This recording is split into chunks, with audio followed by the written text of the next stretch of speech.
He was a linebacker who looked like a goalpost, 6'7", impossibly lean.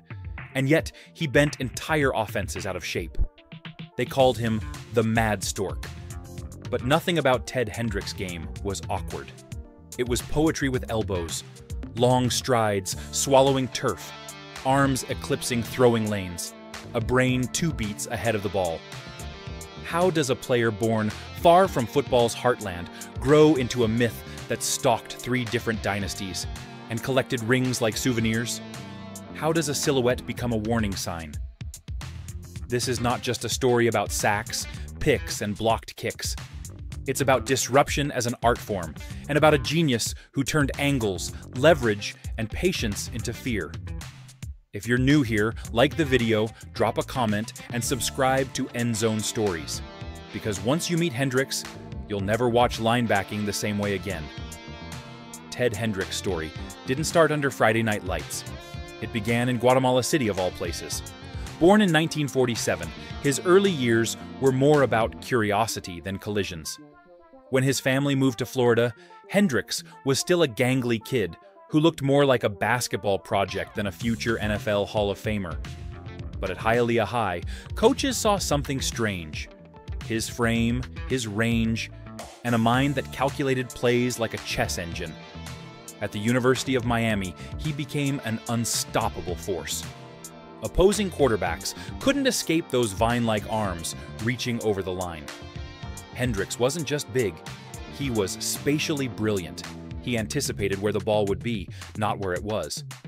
3-time All-American, 327 tackles, and countless game-changing plays later, he left college football as a legend. Then came the 1969 NFL Draft. The Baltimore Colts took him in the 2nd round, unsure where to fit a 6'7" linebacker who moved like a safety. But Hendricks would soon teach them, and the rest of the league, that positions were just suggestions. He could blitz, cover, intercept, or block a kick, sometimes all in one game. Off the field, he was as eccentric as his nickname suggested.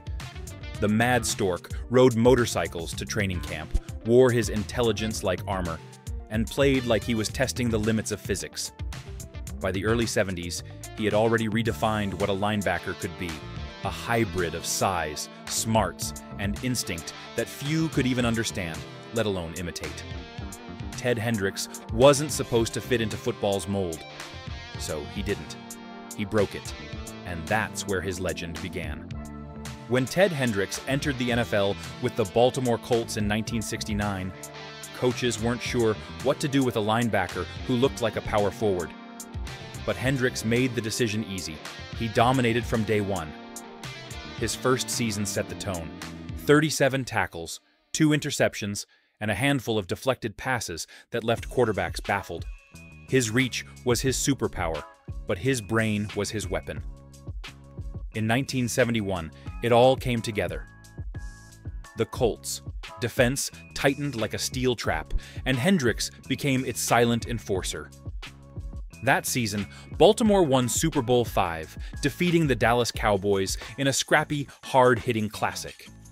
Hendricks didn't need stats to show his impact. He changed plays before they happened, shifting coverages, reading formations, and creating chaos. He was already an all-pro, but the league still hadn't seen his full potential. Then came a shocking move. Baltimore traded him to the Green Bay Packers in 1974. For most players, that would be a step down, but Hendricks turned it into a showcase.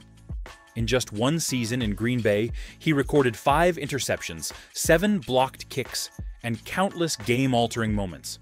That's right, 7 blocked kicks in 1 year. No one had ever seen anything like it. He was the league's wild card, a living chess piece that could move anywhere on the board. But destiny had another home for him, the silver and black empire of Al Davis. In 1975, the Oakland Raiders traded for Hendricks, and it was as if football's ultimate rebel had finally joined his natural tribe. Davis loved rule breakers who produced results, and Hendricks embodied that spirit perfectly. With the Raiders, Hendricks evolved from star to legend. He played without gloves, without tape, and sometimes without even warming up. Yet when the whistle blew, he was everywhere. He could drop deep like a safety, crash inside like a lineman, or jump to block kicks like a gymnast. Teammates said his football IQ was off the charts. He could call out the opponent's next play from formation alone. By the late 70s, Hendricks wasn't just a linebacker. He was a phenomenon. He anchored a defense filled with chaos, attitude, and swagger, the heart of a Raiders dynasty that would win 3 Super Bowls. Everywhere he went, Hendricks didn't just play football, he reshaped it. The Colts got their championship, the Packers got a highlight reel, and the Raiders got an icon. And through it all, one truth stood tall, literally. You could try to block Ted Hendricks, but you couldn't outthink him, outrun him, or outlast him. He was football's strangest masterpiece, and his prime was just getting started. By the mid-1970s, Ted Hendricks had found his home in chaos, the Oakland Raiders. Al Davis's team wasn't just talented. It was anarchy wrapped in silver and black. They were pirates of the gridiron, and Hendricks, the Mad Stork, was their unlikely general. He wasn't loud. He didn't talk trash. He didn't even tape his fingers like the rest of the bruisers. But when the game started, Hendricks became a force that blurred logic. His 6'7" frame towered over offensive lines. His long reach disrupted passing lanes, and his instincts made him a one-man trick play. In 1976, everything clicked. That Raiders squad stormed through the league with an attitude that said rules were optional. Hendricks led the defensive charge, a master of timing and positioning. He recorded 8 sacks, 3 interceptions, and blocked 2 kicks, earning first-team All-Pro and leading the Raiders to their first Super Bowl title. Super Bowl IFN was a statement. Against the Minnesota Vikings, Hendricks wreaked havoc, pressuring Fran Tarkenton, clogging passing lanes, and hammering any back who tried to sneak past the line. The Raiders crushed the Vikings 32-14, and Hendricks, true to form, celebrated quietly while teammates partied wildly around him. He didn't need theatrics. His play had already screamed loud enough. But the legend didn't stop there. When the Raiders moved to Los Angeles in the early 80s, Hendricks was the old head in a locker room of wild personalities: Howie Long, Lyle Alzado, Lester Hayes, and Mike Haynes. Amid the chaos, he became the calm eye of the storm. In 1980, the Raiders made history again, becoming the first wild-card team to win the Super Bowl. Hendricks was the glue, the play-calling brain that stabilized a defense built on aggression. He intercepted Ron Jaworski in the AFC Championship and batted down passes in Super Bowl 15 like a man twice his size shouldn't be able to move. Another ring, another chapter in the myth. Then came 1983, Hendricks' final flourish. The Raiders were older, nastier, but still hungry. In Super Bowl 68 against Washington, Hendricks helped lead one of the most dominant defensive performances in NFL history. The Raiders dismantled Washington 38-9, and Hendricks collected his 4th Super Bowl ring, 1 with the Colts and 3 with the Raiders. By then, the Mad Stork had become football folklore. He had blocked 25 kicks, intercepted 26 passes, recovered 16 fumbles, and delivered countless game-saving tackles. But stats only told part of it. His true genius was in anticipation. He saw plays before they formed. Teammates swore he knew opponents' tendencies better than their own coaches did. Off the field, he was as unpredictable as ever. He might ride a Harley to practice one day, play chess in the locker room the next. He never chased fame. He chased perfection, his own quiet version of it. When he finally retired in 1983, the NFL lost one of its most original minds. Hendricks left behind a legacy of brilliance and individuality, a reminder that greatness doesn't always shout. Sometimes it just looms tall, reads your play, and swats it away like it saw the script before you did. When Ted Hendricks finally hung up his cleats in 1983, it felt like the end of an era. And in many ways, it was. The NFL was evolving, faster, flashier, louder. But Hendricks didn't need volume. his game whispered something far more powerful: understanding. He retired with 4 Super Bowl rings, 1 with the Colts, 3 with the Raiders, and a resume that reads like an encyclopedia of disruption.